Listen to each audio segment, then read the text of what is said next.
નમસ્કાર મિત્રો, સ્વાગત છે પરિવાર મારી ગુજરાતી ન્યૂઝ યુટ્યુબ ચેનલમાં। મિત્રો, હાલ બનાસકાંઠાના પાલનપુર બે યુવતીએ પહેલા માળેથી છલાંગ લગાવી છે। પાલનપુર બસ એરપોર્ટમાં આ બનાવ બન્યો છે। બંને યુવતીઓ પર પાલનપુર બસ એરપોર્ટના પહેલા જ માળેથી છલાંગ લગાવી છે। આ ઘટનામાં બંને યુવતીઓએ સારવાર અર્થ સિવિલ હોસ્પિટલમાં ખસેડવામાં આવ્યા છે। મિત્રો, આ દરમિયાન બે યુવતીઓ પહેલા માળેથી છલાંગ લગાવી હતી।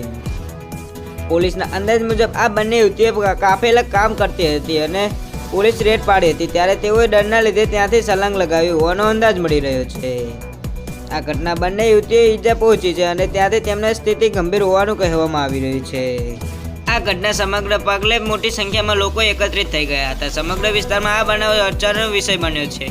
ઘટના પગલે પાલનપુર પશ્ચિમ પોલીસે વધુ તપાસ હાથ ધરી છે। હવે પોલીસે કાંફે પર દરોડા પાડવા લીધે યુવતીઓ છલાંગ મારવાનું હોવામાં આવી રહ્યું છે। પાછળ બીજું કંઈ પણ કારણ નથી, તેની પણ પોલીસે તપાસ હાથ ધરી છે।